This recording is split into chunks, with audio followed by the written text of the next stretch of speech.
Boa noite a todos, meu nome é Renato Nicolau, sou médium do Lar Irmã Zarabatana e com muita satisfação venho mais uma noite falarmos de mais um tema espírita, aliás, continuar mais um tema espírita, que é o processo obsessivo, obsessor e obsediado, obsessão e loucura.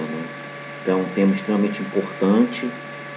A obsessão é um problema muito grave que atinge a milhões de pessoas e muitas pessoas não têm a mínima noção que estão obsediando ou que são vítimas da obsessão, ou agente ou aquele que sofre esse processo.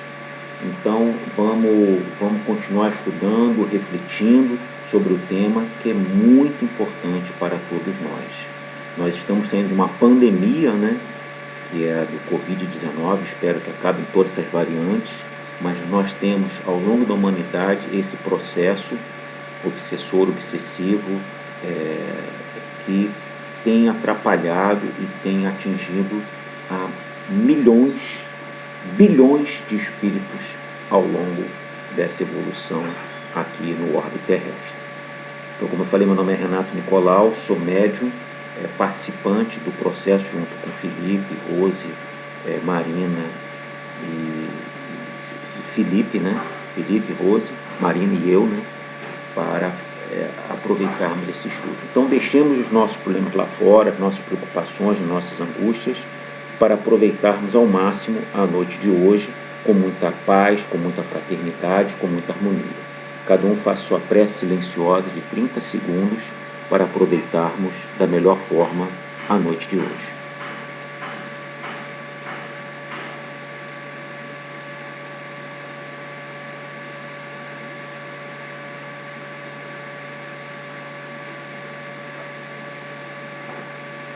Graças a Deus. Então vamos continuar, o processo obsessivo, obsessor, obsediado, obsessão e loucura. Nós temos diversos palestras no YouTube, tanto no LIS quanto fora do LIS, de outros centros espíritas, da FEB, de tantas outras organizações espíritas. Nós temos também livros de Divaldo, livros de Chico abordando esse assunto, de Sueli, de Manuel Filomeno. O que não falta é material. O que falta para a gente é realmente estudar e tirar um pouco do nosso tempo para aprofundar sobre esse importante tema para nós, para a nossa família, para a nossa comunidade e para nós espíritas e simpatizantes do espiritismo. Então, vamos continuar aqui tirando um trecho do programa Transição, é o programa 08, que é feito pelo Divaldo Pereira Franco. Foi muito divulgado, era um programa que realmente trazia muito sucesso para divulgar a doutrina espírita e principalmente hoje nós podemos ter acesso através do YouTube. Então, melancolia e depressão, transtornos do humor. O que é melancolia? Desde a Grécia Antiga a encontramos a partir de Hipócrates. Galeno, médico grego do século II, dizia ser um distúrbio procedente daquilo que considerava os fatores que desencadeavam determinados transtornos do indivíduo, como a bibis negra, a bibis amarela, o sangue, por isso que faziam ser sangrias. A palavra depressão surge no final do século XVII, início do século XVIII, na literatura inglesa. A tristeza como um fato de introspecção nem sempre é melancolia. A melancolia tem raízes mais profundas e, quando torna-se demorada, passa a ser patológica. Todos nós temos momentos de tristeza, de melancolia, que podem durar alguns dias. O problema é que quando duram principalmente mais de 2 semanas de uma forma constante, começa a se instalar uma depressão, nem que seja leve. Quando se passam-se anos, já é uma depressão patológica. A tristeza seria a primeira fase do desencanto. A melancolia é uma tristeza profunda e a depressão é a denominação moderna do transtorno da melancolia, de acordo com o programa Transição de Divaldo Pereira Franco. Vamos ver aqui por Estela Galvão na revista Viva Saúde de setembro de 2016. Está aí o link aí embaixo. Um estudo apresentado durante o recente encontro anual da Associação Americana de Psiquiatria reforçou uma certeza já corroborada por outros levantamentos feitos nas últimas décadas: a de que existe sim um componente genético na ocorrência da depressão. O trabalho foi conduzido por pesquisadores da Universidade de Stanford, nos Estados Unidos, em conjunto com a área de neurociência de uma indústria farmacêutica, fabricante de antidepressivos, e avaliou, ao longo de 23 anos, um grupo de 424 pais deprimidos e 143 filhos destes, comparando com o igual número de pais sem depressão, grupo controle, e seus respectivos 197 filhos. Os resultados mostram que os filhos adultos de pais que iniciaram tratamento para a depressão apresentam maior probabilidade de manifestar sintomas depressivos. Não é que vão, mas tem a maior probabilidade, se comparados aos filhos adultos dos pais do grupo controle, especialmente se o pai teve um histórico grave da doença. Eles também demonstraram ter mais dores e limitações para atividades comuns, devido a problemas físicos ou emocionais. Mais de 70% dos adultos com pais depressivos relataram que alguém da família sofre depressão, enquanto apenas 45% informou no mesmo grupo de controle, né? Aquele que não tinha características de depressão na família. Né? Então, para você ver a correlação entre a depressão e a hereditariedade. Também nesse programa, né, de transição, né, não sei, alguém se lembra, né, que aí os dois entrevistadores junto com o Divaldo, né, eu tirei a foto aí para lembrar, né, da gente quando a gente assistia isso, né. Estima-se que entre 15% a 25% da população mundial sofre de algum dos transtornos emocionais, tais como a depressão crônica, o distúrbio afetivo bipolar ou transtorno obsessivo compulsivo, bem como a síndrome do pânico. O que o Espiritismo nos tem a dizer a respeito disso, né? Então é como o nosso amigo Divaldo abordou muito bem. Do ponto de vista espírita, todos esses fenômenos são do espírito. Doente é o espírito. Segundo a Organização Mundial de Saúde, não há doenças, mas doentes. Quando o indivíduo tem débitos perante a consciência cósmica, quando ele é um enfermo espiritualmente, passa a ter condições de captar essas ondas de perturbação, de desajustes, esses conflitos que vêm como arquétipos ancestrais das suas aflições. Dessa maneira, a melancolia e a depressão, os distúrbios do pânico e outros muito graves estão íncitos no espírito devedor. Então, essa é a visão espírita sobre a depressão, de acordo com Divaldo, chancelado aí por esse emissário do espiritismo. Vamos continuar aqui. Hoje, o medo, a ansiedade, a solidão passaram a ser também responsáveis por graves transtornos, como fruto de uma vida estressante, onde o tempo passa a ser exíguo, né? Cada vez a gente tem menos tempo, menos muita atividade e pouca possibilidade de fazer, principalmente as coisas as quais nós queremos. O Espiritismo vem nos apresentar uma outra causa para esses fenômenos perturbadores, que é a lei da causa e efeito, que nada mais é do que a reencarnação para a gente se acertar, principalmente nesse mundo de provas e expiações. Nessa lei, mesmo nos transtornos clássicos, academicamente considerados, o Espiritismo coloca mais uma síndrome, que é a da obsessão, a interferência de espíritos perversos em nossa vida. Então existe uma pimenta a mais, um componente adicional, que é a obsessão. A depressão no Brasil e no mundo, né? Entre os 18 países, o Brasil é o que tem maior incidência de depressão, diz um estudo da Organização Mundial da Saúde. Até quando eu vim estudar, né, eu fiquei, poxa, o Brasil é um país, né, tem gente tão alegre, né, tão feliz e tão otimista frente a tantos problemas que nós temos no Brasil, né, problemas políticos, econômicos, sociais. Foi de estranhar, né, pelo menos para mim. Os países foram divididos em dois grupos: alta renda, Bélgica, França, Alemanha, Israel, Itália, Japão, Holanda, Nova Zelândia, Espanha e Estados Unidos. Baixa e média renda, né? Brasil, dados exclusivamente de São Paulo, que a gente sabe que São Paulo é onde tem a maior renda, né? Onde está mais desenvolvida economicamente, né? Colômbia, Índia, China, Líbano, México, África do Sul e Ucrânia. No Brasil foram registrados quase 10 mil casos de depressão, aí 9.852 em 2011. Calcula-se que mais pessoas tenham morrido assim, pois nem todos os suicídios foram notificados. Estudos mostram que 90% dos casos estão relacionados a estados depressivos. Em outubro de 2012, tem mais de 10 anos, então para ver que é um problema que já tem muitas décadas, muitos séculos.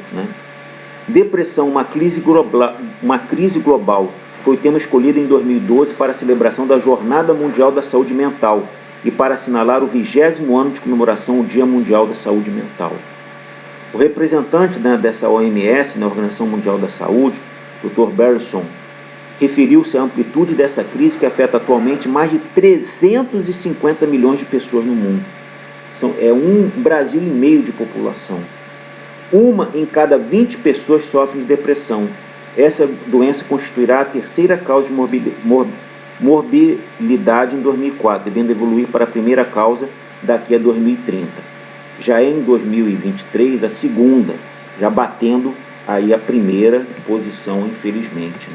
Então é um problema que já vem há muitas décadas, muitos séculos, e é um problema muito grave. Vamos falar um pouco sobre a síndrome de pânico, também naquele programa Transição, de Divaldo Pereira Franco. É a consciência de culpa, alguém que se refugia, um espírito endividado que se refugia no corpo para fugir de determinados problemas, praticados principalmente em vidas anteriores, tendo essa visão espírita. O estresse é um dos fatores desencadeados do pânico. Então, de acordo com www.minhavida.com.br, é um tipo de transtorno de ansiedade no qual ocorrem ataques repetitivos de medo e que algo ruim aconteça de forma inesperada. Em geral, ocorre sem que haja nenhum histórico familiar. No entanto, pesquisas indicam que se um gêmeo idêntico tem a síndrome do pânico, o outro também desenvolverá o problema em 40% das vezes. A probabilidade. É 2 vezes mais comum em mulheres do que em homens. Então, mulheres, cuidado, prestem atenção. Os ataques de pânico se aparecem com ataques cardíacos. Devem ser considerados os distúrbios relacionados ao abuso de drogas, pois as síndromes podem ser iguais aos de ataque de pânico. Inicia-se de repente, na maioria das vezes, atinge seu ápice dentro de 10 até 20 minutos.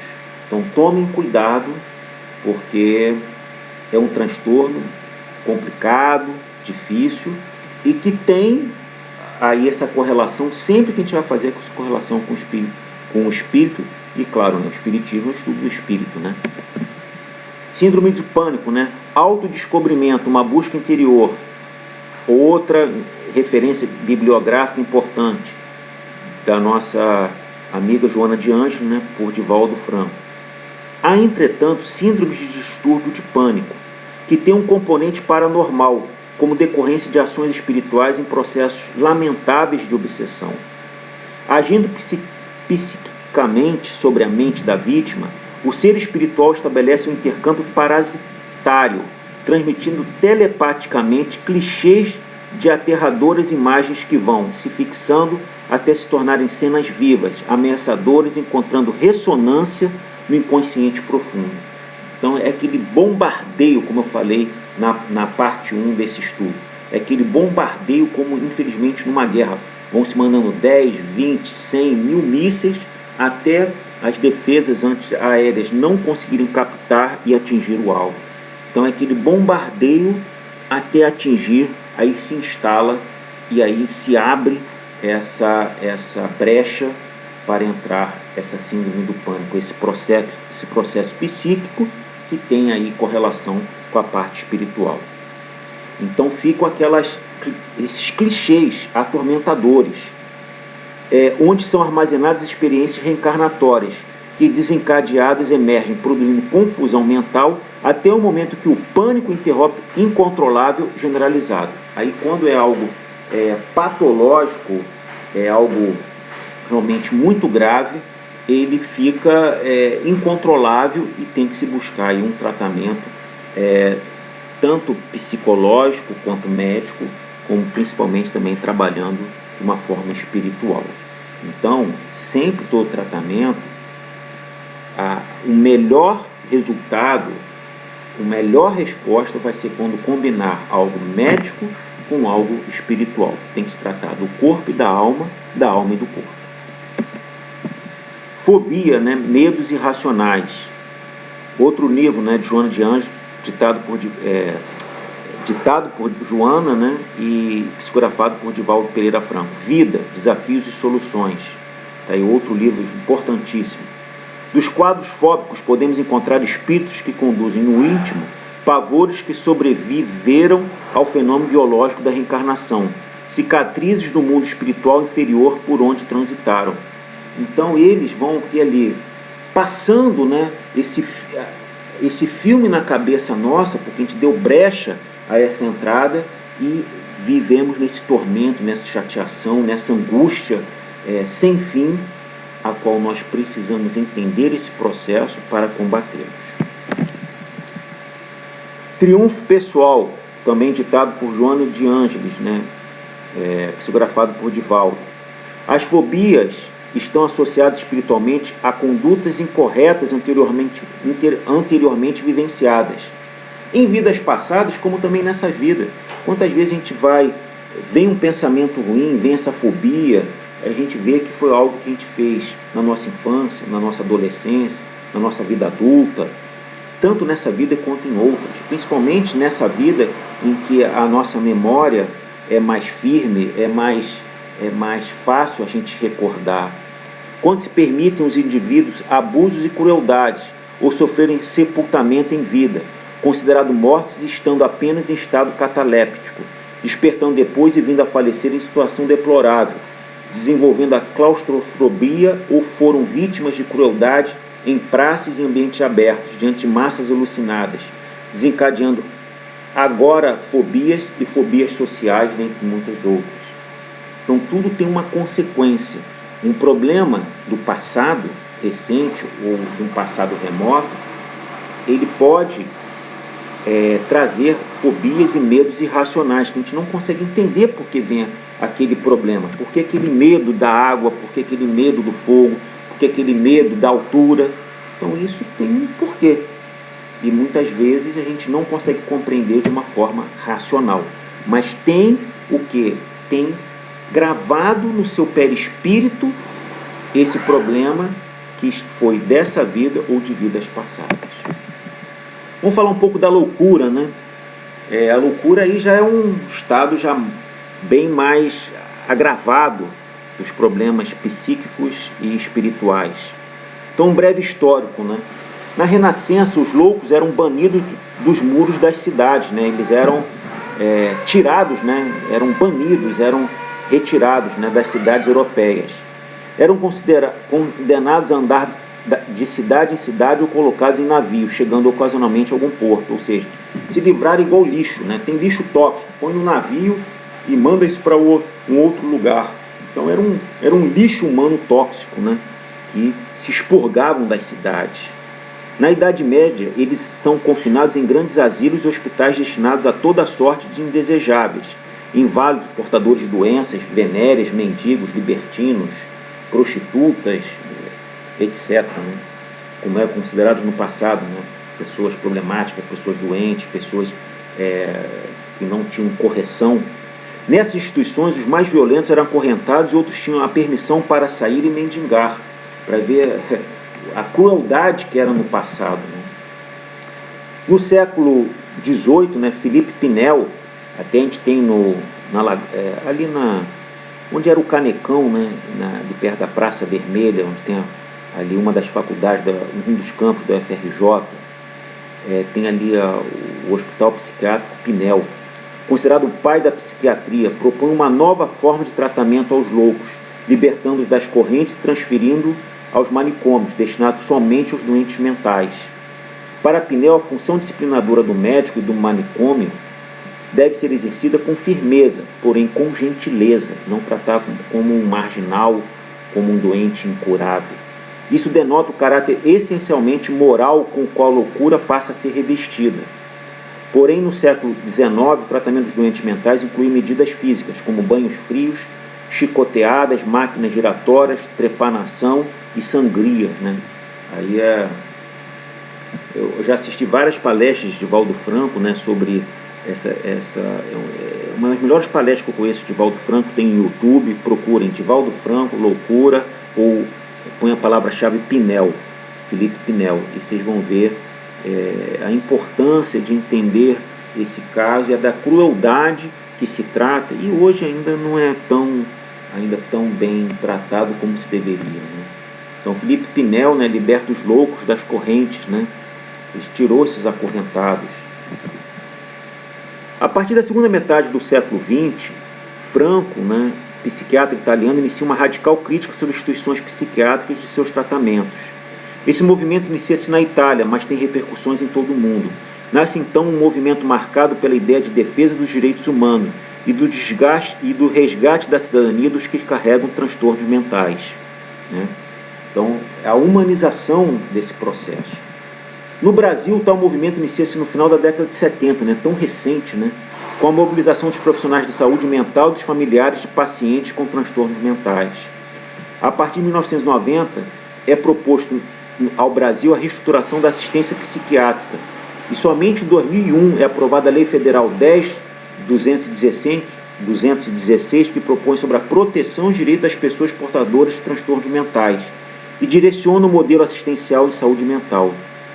Dessa lei origina-se a política de saúde mental, que basicamente visa garantir o cuidado ao paciente com transtorno mental em serviços substitutivos aos hospitais psiquiátricos, superando assim a lógica das internações de longa permanência que trata o paciente isolando do convívio com a família e com a sociedade como um todo, né? Tirar um pouco tirar o problema da minha casa. Não, tem que inserir ele na família, inserir ele na casa. Antes, destituídos da própria identidade, privados de seus direitos mais básicos de liberdade e sem a chance de possuir qualquer objeto pessoal, os poucos que possuíam tinham de ser carregados junto ao próprio corpo. Esses sobreviventes agora vivem nós com transeuntes no cenário urbano, vizinhos, trabalhadores e também turistas, estudantes e artistas compondo novas histórias do mundo, né? Sendo inseridos na sociedade. Então, vamos ver aqui o que Manuel Filomeno de Miranda, né, tem a nos dizer, né? Também transcrito em aspectos psiquiátricos e espirituais nos transtornos emocionais, diz Divaldo Franco. O homem não pode ser examinado parcialmente, como um conjunto de ossos, nervos e sangue, tampouco na acepção tradicional dualista de alma e corpo, mas sobre o aspecto pleno e total do espírito, perispírito e matéria. Então, a loucura tem que se entender nesse múltiplo aspecto, não só carnal, não só orgânico, mas também tendo o lado espiritual, perispiritual e fazendo a correlação com a matéria. É o perispírito o órgão intermediário pelo qual experimenta a influência dos demais espíritos, que pululam em sua volta aguardando um momento próprio para o intercâmbio em que se comprazem. Quando esses espíritos são maus, encontram guarida que as dívidas morais agasalham na futura vítima. Aí nascem as obsessões, ou seja, tem uma brecha, tem vigilância, nasce o processo obsessivo. A princípio, de uma forma sutil, quase desapercebida, aquelas ideias ruins, aqueles pequenos transtornos, aquelas pequenas chateações, aquelas questões, aquelas palpitações, começam algumas fobias, para depois se agigantarem, assumindo a gravidade de subjugações lamentáveis e, às vezes, irreversíveis. Mesmo nos casos em que conhecemos a presença da loucura nos seus moldes clássicos, deparamos-nos sempre com o espírito, em si mesmo, doente, que plasmou um organismo próprio para redimir-se, corrigindo antigas viciações e crimes, que, ocultos ou conhecidos, lhe pesam na economia moral, exigindo libertação. Então, o processo de libertação é do obsessor e do obsediado, porque ambos estão ligados fluidicamente, moralmente, espiritualmente. Então, é um processo de aprendizado, de libertação para ambos. E ninguém é vítima. Todos são realmente culpados por esse processo. Vamos ver a loucura sobre um novo prisma, de Bezerra de Menezes, capítulo 3. A verdade é que há casos bem verificados de perturbação mental sem lesão orgânica no cérebro, ou seja, sem problemas materiais, o que diz bem positivamente que a loucura não depende essencialmente do estado mórbido do cérebro, para a gente fazer a correlação com o espírito. Não é, pois, duvidoso para quem sabe refletir que o cérebro não é mais do que um instrumento material a serviço da alma, para pô-la em relação com o mundo material. Tanto é assim que temos um mundo de pensamentos e um objetivo fora de nós, isto é, no mundo material, de que o cérebro pode receber as impressões. Assim, portanto, as faculdades são da alma e o meio material de pô-las em relação com o mundo material é que pertence ao cérebro e suas dependências. Então, o cérebro é um órgão orgânico de processamento e não como o problema orgânico e espiritual propriamente dito. Quem exerce as funções da vida e de relação, quem pensa, raciocina, guarda a memória dos sucessos, sente, delibera, vê, ouve, sente o cheiro, o gosto e tem as impressões de tato, é a alma.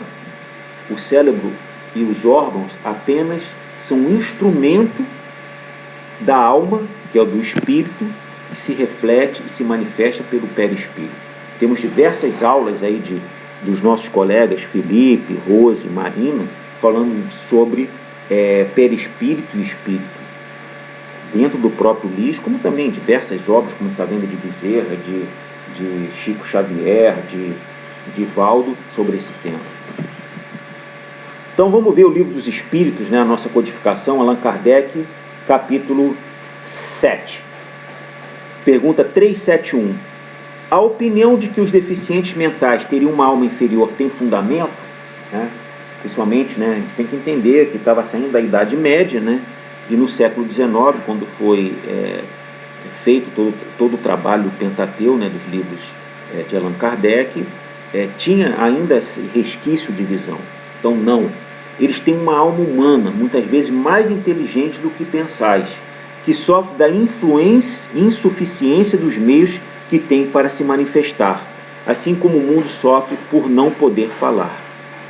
Qual o objetivo da providência ao criar seres infelizes como os loucos e os deficientes mentais? Pergunta 372. São espíritos em punição que habitam corpos deficientes.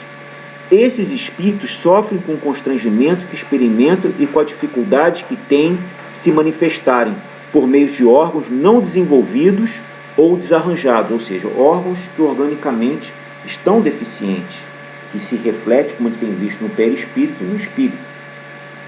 372, a linha A. É exato dizer que os órgãos não têm influência sobre as faculdades? Nunca dissemos que os órgãos não têm influências. Tem uma influência muito grande sobre a manifestação das faculdades, porém não as produzem. Eis a diferença. Então eles manifestam, mas não são o centro da produção, esses órgãos orgânicos. Um bom músico, um instrumento ruim, não fará uma boa música, mas isso não impedirá de ser um bom músico. Então o espírito ele pode ser bom, mas com um instrumento ruim, ele vai fazer uma música mais ou menos.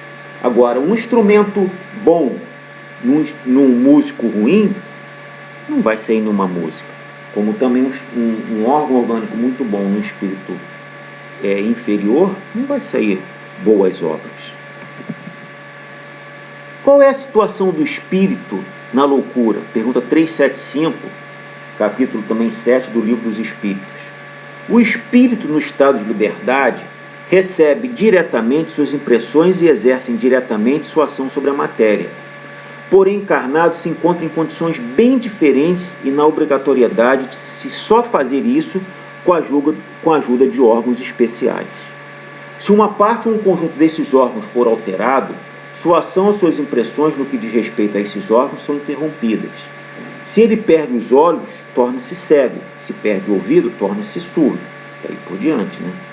Imagina agora que o órgão que dirige os efeitos da inteligência e da vontade, o cérebro, seja parcial ou inteiramente danificado ou modificado, e ficará fácil compreender que o espírito, podendo dispor apenas de órgãos incompletos ou deturpados, deverá sentir uma perturbação da qual por si mesmo e em seu íntimo, tem perfeita consciência, mas não é o Senhor para deter-lhe o curso.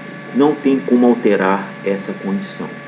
Para entender essa questão da loucura com o estado orgânico mais ou menos debilitado do cérebro. 375, a linha A, uma subdivisão. Pode acontecer que depois de um período longo, quando a loucura durou muito tempo, a repetição dos mesmos atos acabe por ter sobre o espírito uma influência da qual somente se livra quando estiver completamente desligado das suas impressões materiais. Então o problema é quando se torna. Então, para nós tratarmos a obsessão, a loucura, nós precisamos, principalmente como em qualquer transtorno, como em qualquer doença, tratar no início, porque quando já está num estado muito avançado, fica cada vez mais difícil. Então vamos aí também pegar trecho aí psicografado por Joana de Ângeles, falando sobre esquizofrenia, sobre a loucura, aspectos psiquiátricos e espirituais dos transtornos emocionais. Deve-se incluir na psicogênese dos transtornos esquizofrênicos a consciência de culpa das ações vivenciadas em existências anteriores, quando a delinquência assinalou o desenvolvimento do self. O que é o self? É aquilo que define a pessoa na sua individualidade, subjetividade, isso é, a sua essência. Então, o self, aí nos estudos, principalmente de Jung, fala muito sobre essa parte. É hedonista. O que é hedonista? Indivíduo que prioriza o prazer como objetivo da vida. E a psicogênese, que a gente falou aí mais em cima, é a origem e desenvolvimento dos processos mentais ou psicológicos da mente ou da personalidade.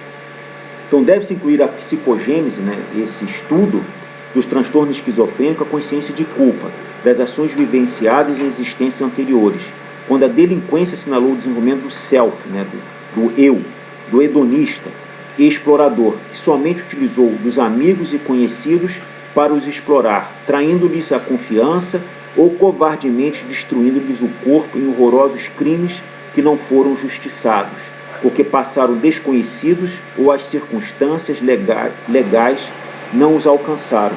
Então fica lá gravado, lá na sua mente, no seu perispírito, no seu espírito, todo esse trauma, toda essa problemática. Não havendo sido liberados pela reparação mediante os cometimentos impostos pela lei vigilante, esculpiram nas delicadas tecelagens vibratórias do corpo perispiritual a responsabilidade infeliz que ora ressurge como cobrança, necessidade de reparação, impositivo de reequilíbrio, de recomposição social, familiar e humana. É aquele débito que está ali martelando para ser reajustado.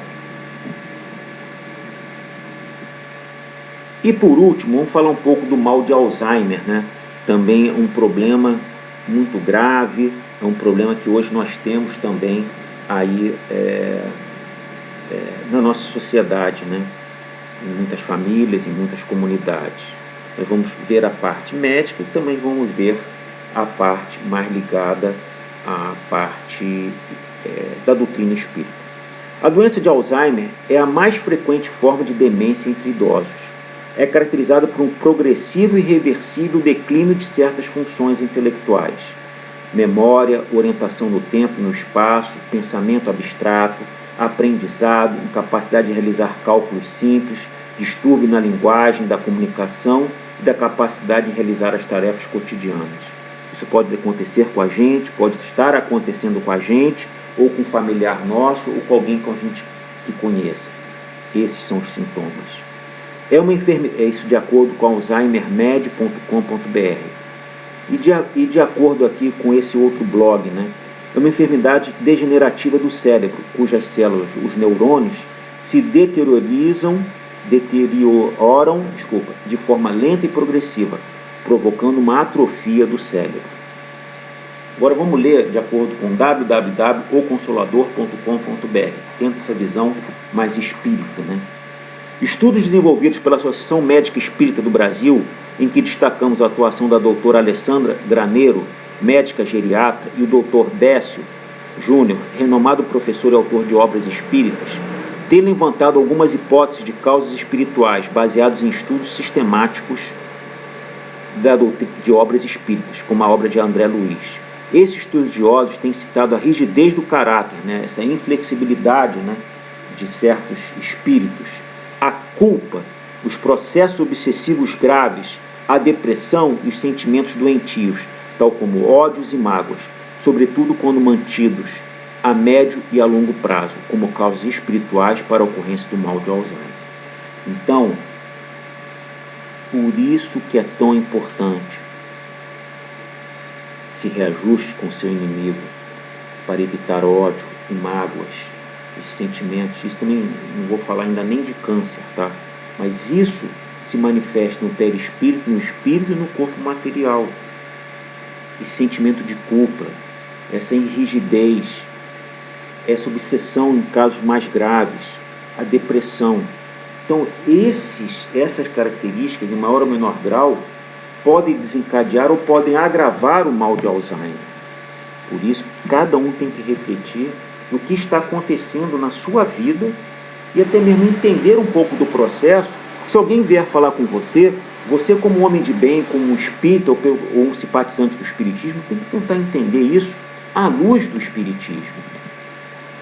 Então, meus amigos, o que a gente precisa aqui fechar na noite de hoje, encerrando essa parte 2, a gente pode também, se alguém precisar, a gente pode fazer uma terceira parte, tentando entender um pouco mais isso, aprofundando, mas essas duas partes já dão uma boa ideia para depois vocês se aprofundarem ou pedirem para um de nós 4 para aprofundar esse estudo.